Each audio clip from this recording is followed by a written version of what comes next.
You are also senior member. You know it better. Discussion के लिए किसी बात की मना नहीं है. But not like this. Question hour स्थगित नहीं होगा. Not during question hour. We know it better. Please go to your seat. Not during question hour. Don't disturb the house. This is not the way. I will have to name on it otherwise. I'm sorry. Land पर dumping duty होने की वजह से हमारे कपड़े की production बहुत बढ़ती है और निर्यात दर भी बढ़ता है, इसलिए हम कपड़े की निर्यात नहीं कर पाते।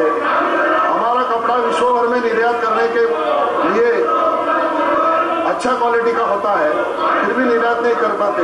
हमारा कपड़ा निर्यात हो, इसलिए जो विदेश से कपड़ा आयात होता है इसके ऊपर डंपिंग ड्यूटी लगा के यार्न से डंपिंग ड्यूटी हटाने के बारे में हमारी सरकार सोच रही है क्या?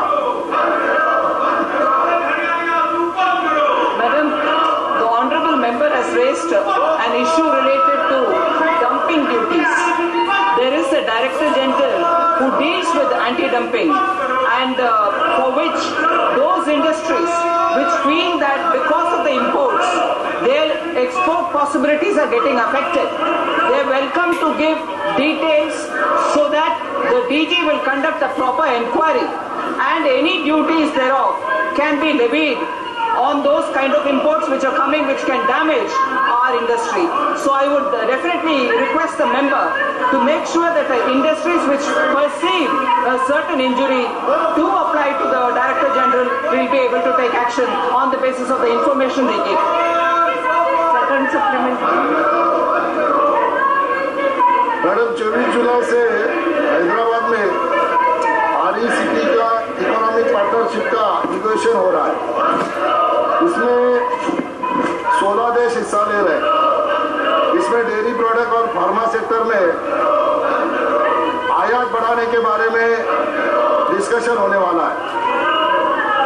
हमारे देश में किसानों के जो प्रोडक्ट है, जो डेयरी से संबंधित है, फार्मा से संबंधित है, न्यूजीलैंड और ऑस्ट्रेलिया से अगर ये प्रोडक्ट हमारे यहाँ आयात होते हैं तो हमारे किसानों के हित को बाधा आ सकती है और हमारे किसान प्रॉब्लम में आ सकते हैं।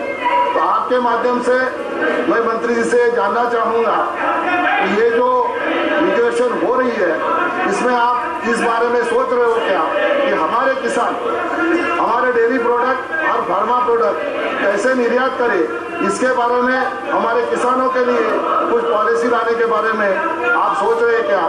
ऑस्ट्रेलिया और न्यूजीलैंड से अगर ये प्रोडक्ट आयात हो गए तो हमारे किसानों को बहुत बड़ा नुकसान हो सकता है, इसलिए मंत्री जी इसके बारे में कुछ सोच रहे हैं क्या? आपके माध्यम से मैं पूछना चाहूँगा। Madam, the honourable member has raised a very important issue. Yes, the negotiations on the RCEP entertainment के लिए वहाँ वोट छड़ी जानी थी, रेस्टोरेंट बनना था, केजरीवाल साहब के सामने एक कॉरिडोर बनना था और गुरु की नगरी श्री अमृतसर में एक कन्वेंशन हॉल बनना था। मैं माननीय मंत्री जी से जानना चाहता हूँ कि नई सरकार आई है, उस सरकार ने एक नई स्कीम भेज दी। जब पिछली सरकार में जो स्कीम भेजी गई थी उसकी इंस्पेक्शन भी हो गई और उसका प्रेजेंटेशन भी हो गया। माननीय मंत्री जी को मैं खुद मिलकर आया था, उन्होंने माननीय प्रधानमंत्री जी ने वहां अनाउंस किया था कि श्री नागपुर साहब को टूरिस्ट हब बनाया जाएगा। मैं माननीय मंत्री जी से जानना चाहता हूं कि नई सरकार ने दी महाराजा को स्कीम भेजी है, अगर महाराजा स्कीम को पास किया जाता है तो श्री नागपुर साहब से बहुत बड़ा न्याय होगा, गुरु की नगरी अमृतसर से बहुत बड़ा न्याय होगा। मैं मंत्री से जानना चाहता हूं कि पिछली सरकार की स्कीम को आप पास करेंगे क्या नई सरकार की भेजी स्कीम को रद्द करेंगे? ये सांसद महोदय, जब भी कभी राज्यों से कोई स्कीम आती है तो हमारी प्रोजेक्ट मैनेजमेंट कमेटी के सामने प्रस्तुत किया जाता है और जिसमें हम राज्य सरकारों को प्रेजेंटेशन के लिए बुलाते हैं। जब जो स्कीम माननीय सांसद ने बताई है, ये स्कीम सच है कि हमारे सामने आई थी, लेकिन जब हम लोगों ने राज्य सरकार को इसमें प्रेजेंटेशन के लिए बुलाया तो राज्य सरकार अपनी उपस्थिति दर्ज नहीं करा पाई है। लेकिन जो विषय संज्ञान में लाया गया है, इस विषय पर मैं ध्यान देकर माननीय सांसद को अवगत कराऊंगा।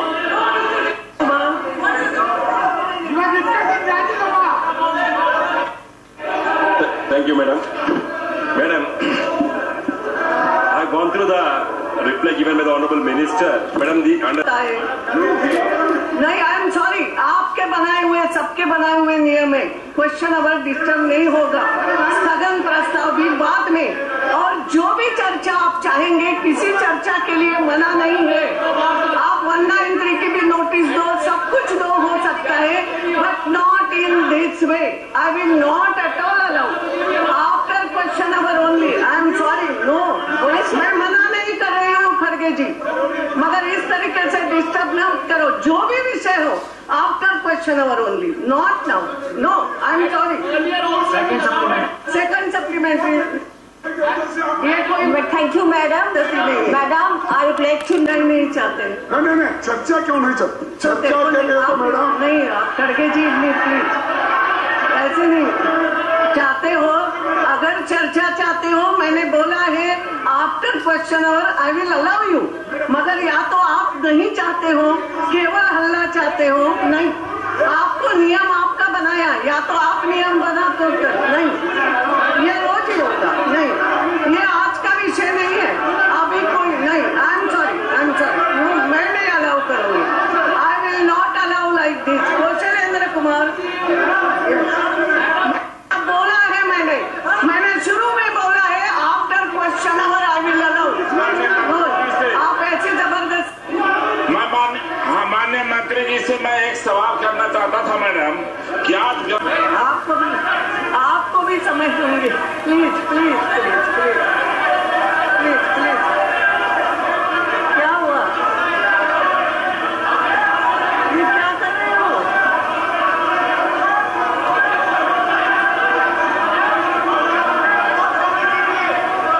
आपको भी बोलने के लिए दूंगी, you will also get time. Yes करके जी,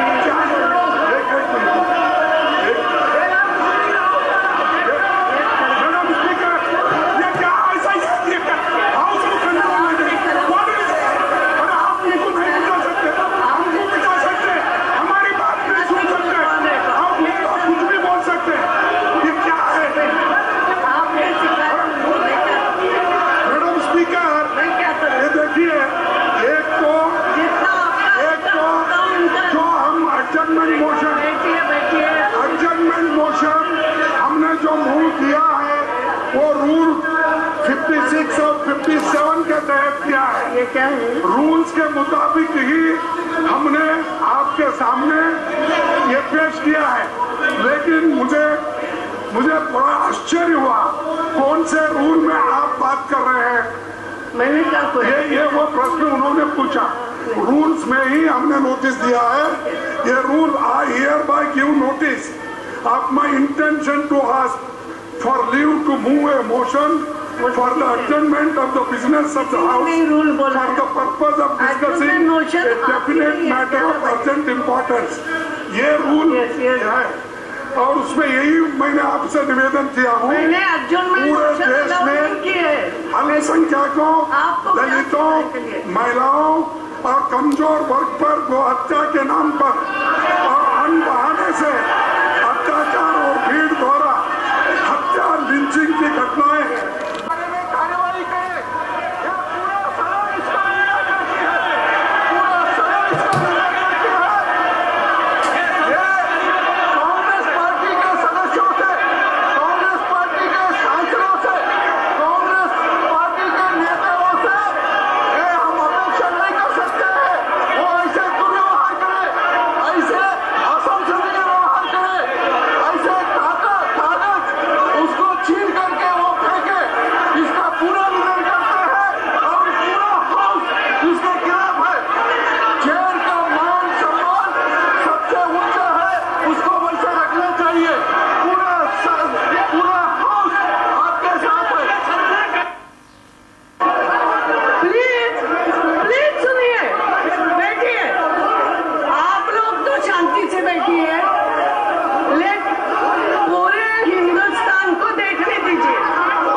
होते हुए मैं बोफोर्स के कुछ तथ्य जो है सदन को जानकारी देना चाहता हूँ।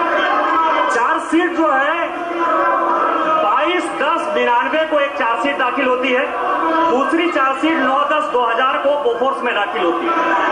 दाखिल होने के बाद जब ये केस आगे बढ़ता है तो मैडम एक हाईकोर्ट का जजमेंट आ जाता है और हाईकोर्ट का जजमेंट 31 मई 2005 का होता है और वो इस चार्जशीट को जो है क्वैश कर देता है। चार्जशीट को क्वैश करने के बाद सीबीआई, मतलब स्पीकर मैडम, मैं आपका ये चाहता हूँ इस केस का पूरा तथ्य देश को पता होना चाहिए। चार्जशीट जब क्वैश हो जाता है हाईकोर्ट में तो सीबीआई जो है वो सरकार को कहती है, डीओपीटी को और उस वक्त के तत्कालीन यूपीए सरकार को लेड बाय मनमोहन सिंह और सोनिया गांधी यूपीए की चेयरपर्सन, कि हमको ये केस जो है चालू करना चाहिए। इस सरकार ने, मनमोहन सिंह जी की सरकार ने, सोनिया जी की सरकार ने डीओपीटी को परमिशन दे दिया। लॉबिस्ट ने कहा कि ये केस नहीं चलाना है, तो कोची का केस, कोची का अकाउंट करने के लिए सुप्रीम कोर्ट ने जिस दिन जजमेंट दिया 2006 में, उसी दिन कोची ने पूरा का पूरा पैसा जो है लंदन के बैंक से निकाल दिया। मेरा आपके माध्यम से आग्रह है कि सीबीआई इस केस को 2005 से दोबारा खोलना चाहती है। केंद्र में हमारी सरकार है, कोची का पैसा चला गया, यह कुट प्रोक्यो है। पूर्व प्रधानमंत्री का, राजीव गांधी जी का नाम इसके सामने आ चुका है। मेरा आपके माध्यम से आग्रह है कि केंद्र सरकार सुप्रीम कोर्ट में अपना माध्यम से इस केस को दोबारा चालू करे और जो इन्होंने DOPT Pandey is there, not Prabhulal Vasava. Madam, yes, माननीय अध्यक्षा जी, मेरे मतदार संघ का अति महत्वपूर्ण विषय पर शून्य काल में बोलने का अवसर दिया, इसके लिए आभार व्यक्त करता हूँ। गुजरात के मेरे मतदार संघ के सूरत जिले से गुजरता हुआ नेशनल हाईवे नंबर 8 पर सावा क्रॉसिंग, धामलोद क्रॉसिंग, नंदाव क्रॉसिंग, वाव स्कूल क्रॉसिंग, हथोड़ा क्रॉसिंग, करण क्रॉसिंग, बलेश्वर क्रॉसिंग पर फ्लाईओवर या अंडरपास नहीं होने की वजह से बहुत ही जानलेवा अकस्मात होते रहते हैं और इस अकस्मात में सैकड़ों से ज्यादा जाने भी जा चुकी है। इसलिए माननीय अध्यक्षा जी, मैं आपके माध्यम से यह सभी ब्लैक स्पॉट पॉइंट पे जल्द से जल्द फ्लाईओवर या अंडरपास बनाने की आपके माध्यम से मांग करता हूं। धन्यवाद। बोलिए। मैंने आज कार्यस्थल प्रस्ताव दिया है कि केंद्रीय उड्डयन मंत्रालय और गृह मंत्रालय ने श्री लालू प्रसाद यादव एवं राबड़ी देवी को पटना एयरपोर्ट के टर्मिनल में बिना जांच के प्रवेश करने के विशेषाधिकार पर रोक लगाकर अत्यंत ही निंदनीय एवं दुर्भाग्यपूर्ण कार्रवाई किया है। यह अत्यंत ही खेदजनक है। वीवीआईपी कैटेगरी में लालू जी का पूर्व से लालू जी को प्राप्त है, जो सुरक्षा के दृष्टिकोण से और सेहत के दृष्टिकोण से यह अति आवश्यक है। यह दुर्भावना से ग्रसित नहीं है, यह घोर निंदनीय है, लोकतंत्र के लिए घातक है। जब उनको एनएससी प्राप्त है, जब सुकृत्य प्रताप प्राप्त है, उन पर उनका जान लेना चाहता है, जान खतरा है।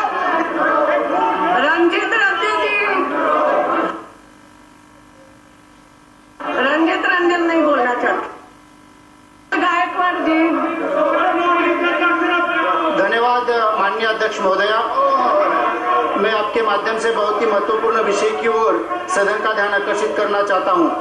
महाराष्ट्र में लातूर मेरा लोकसभा क्षेत्र है। कुछ दिन पहले 10वीं और 12वीं का रिजल्ट आया और 11वीं